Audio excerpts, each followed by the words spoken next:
اب اگلی 3 مثالیں جو ہے یہ دل کو تھام کے، یہ انسان کو بےایمان کرنے والی مثالیں۔ اچھا، مثال نمبر 3 مسند امام احمد میں، مسند امام احمد میں جلد 5 صفحہ 136 پر بالکل متصل سند کے ساتھ حدیث موجود ہے۔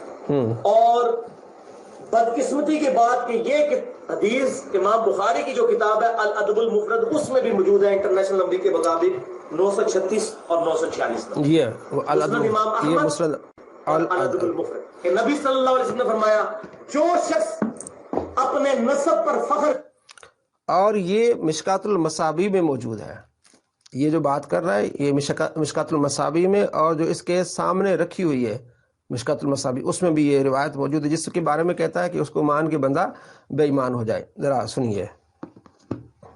کرے اس کو کہو کہ اپنے باپ کا عضو تناسل کاٹ کے اپنے منہ میں رکھ لو، اور یہ بات کنائے سے نہ کرنا، ڈائریکٹ بات کرنا کہ اپنے باپ کی شرم کا کاٹ کے اپنی زبان پہ رکھ لو اگر تم اپنے جاہلیت والے نسب پہ فخر کرتے ہو۔ استغفر اللہ تم ہوئے حضور ایسی زبان سے بات نکال سکتے ہیں؟ سورۃ القلم میں ہے وَإِنَّكَ لَعَلَىٰ خُلُقٍ عَظِيمٍ، نبی صلی اللہ علیہ وسلم اخلاق کے بلند ترین درجے پر فائز ہے۔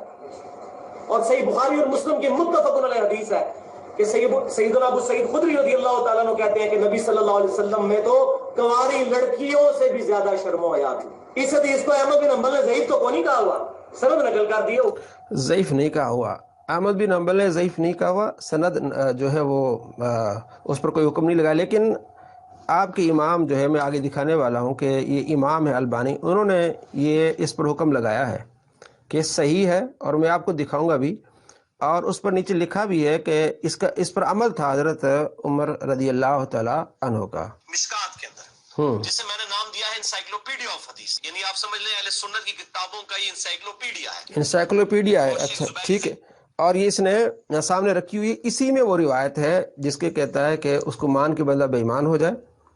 تو اب یہ فتویٰ لگائے البانی پہ کہ البانی نے اس کو ماننا ہے اور اس کو صحیح کہا ہے، اور آپ نے اپنے سامنے یہ کتاب رکھی ہوئی ہے اور میں آپ کو دکھانے والا ہوں، یہ دیکھیں، یہ روایت مسند احمد میں یہ روایت ہے، اگر آپ کو نظر آ جائے، یہ دیکھیں یہ روایت ہے 9737، اور اس کا اسٹیٹس کیا ہے یہ بھی میں آپ کو دکھانے والا ہوں تاکہ آپ کو یقین ہو جائے کہ یہ بندہ کس طرح آپ کے ساتھ فراڈ کر رہا ہے۔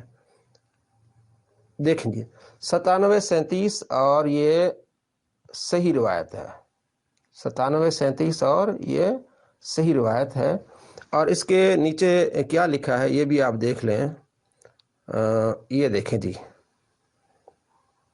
9737 شیخ البانی نے کہا ہے کہ اس روایت پر عمل تھا حضرت عمر رضی اللہ تعالیٰ عنہ کا۔ تو اب آپ بتائیں کہ شیخ البانی مسلمان رہے کہ نہیں رہے؟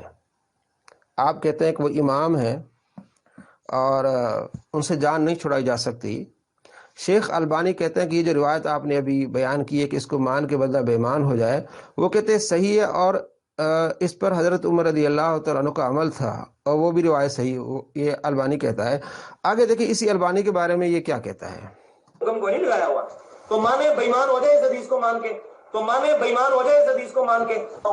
بڑا بھاری جملہ ہے میرا جی، کہ قرآن حکیم کا صرف وہی ترجمہ معتبر ہے جو ایک غیر مسلم سمجھے گا قرآن کو پہلی بار پڑھ کے، وہی ترجمہ اور تفسیر معتبر ہے۔ الامان والحفیظ، یہ بھی سنیے کہ میں ایک بھاری جملہ بولتا ہوں کہ قرآن پاک کا وہی ترجمہ تفسیر معتبر ہے جو غیر مسلم سمجھے گا پہلی مرتبہ، نعوذ باللہ من ذالک، یعنی قرآن کا فہم وہی بہتر ہوگا جو غیر مسلم سمجھے گا، قرآن کو سمجھنا وہی بہتر ہوگا جو غیر مسلم سمجھتا ہے نا قرآن کو، وہ بہتر ہوگا، مسلمان کی نہیں۔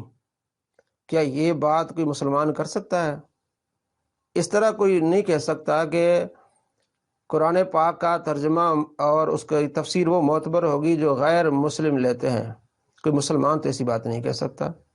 آپ خود سمجھ لیں کہ یہ کن لوگوں کے ہاتھوں پہ کھیل رہا ہے، قرآن پاک کے بارے میں یہ کہہ رہا ہے، اور احادیث دیکھیں، حدیث میں اگر کوئی بھی بندہ کافر آ جائے تو حدیث نہیں مانی جائے گی، اس کا فہم نہیں مانا جائے گا، تو قرآن تو بہت اعلیٰ چیز ہے۔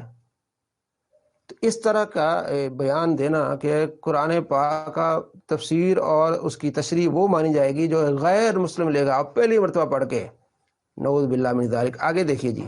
مسلمان کی نہیں۔ اور الحمدللہ یہ جو شیخ ناصر الدین البانی ہے رحمہ اللہ، جن کو میں کہتا ہوں کہ وہ نیوٹن اور آئنسٹائن تھے اہل سنت کے، ان کے پاس جو ڈگری تو کوئی نہیں تھی، ساتھ تھے ہماری طرح، وہ انجینئر ہی تھے، آپ کہہ رہے ہیں اعتبار سے۔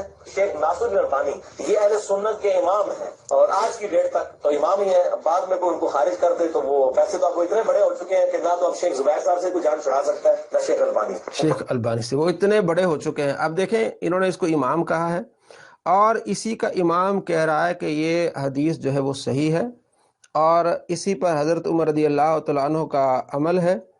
اور یہ آپ کو میں نے پہلے بھی دکھایا تھا، اب دکھا رہا ہوں کہ اب یہ فتویٰ لگانا البانی پہ کہ البانی بھی گستاخ ہے، اور اس نے خود کہا کہ جو اس روایت کو مانے گا وہ بے ایمان ہو جائے گا۔ تو البانی بے ایمان ہوتا ہے کہ نہیں ہوتا؟ اور جس پر اس نے فتویٰ لگانا تھا اس پر فتویٰ نہیں لگا رہا، اس کو اپنا امام مان رہا ہے، یعنی گستاخ کو امام مان رہا ہے، بقول اس کے کہ جو بے ایمان ہو جائے گا، جو اس روایت کو مانے گا وہ بے ایمان ہوگا، اسی روایت کو یہ اپنا سارا کچھ مان رہا ہے۔ جتنی بڑی ہو چکی ہیں وہ اس میں ضعیف حدیث ہو نشاندہی پر بھی وہ اس سے فروخت کر رہا ہے، تو کیا اس کی آمدن جائز ہے؟ کام تو اس کا ناجائز ہے، کام تو اس کا غلط ہے۔ اب اس کی آمدن کا معاملہ تو اللہ کے ساتھ ہے کہ اللہ کے ہاں اس کا کیا ہوگا، ہے تو مشکوک، کیونکہ ایسی کتابیں جن میں ضعیف روایات ہو علماء کرام نے ان کی فروخت سے منع کیا ہے، بلکہ کئی جگہ تو جلانے کی بھی حکم دیے گئے تھے۔ سٹارٹ اس سے لیا تھا میں جی دوستو، یہ بھی آپ نے سنا کہ ایسی کتابیں جن میں ضعیف روایات ہوں ان کو جلانے کا حکم دیا گیا، نعوذ باللہ من ذالک۔ اس کے سامنے یہ مشکات المصابیح، اس میں 1600 روایات ضعیف ہیں، تو ان کے ہی جو امام ہیں وہ کہتے ہیں کہ ان کو جلانے کا حکم ہے۔ آپ نے غور کرنا ہے، آپ نے اس پر دیکھنا ہے کہ یہ آپ کے ساتھ کس طرح کا فراڈ ہو رہا ہے۔ ایک طرف تو کہتے ہیں کہ ان کتابوں کو جلا دے جن میں گستاخی ہے، اور وہ کتابیں اپنے سامنے بھی رکھی ہوئی ہیں۔ یہ ڈبل گیم ہے کہ نہیں ہے؟ اگر آپ کو نبی علیہ السلام کی عزت پیاری ہے تو آپ ان کو جلا دیں۔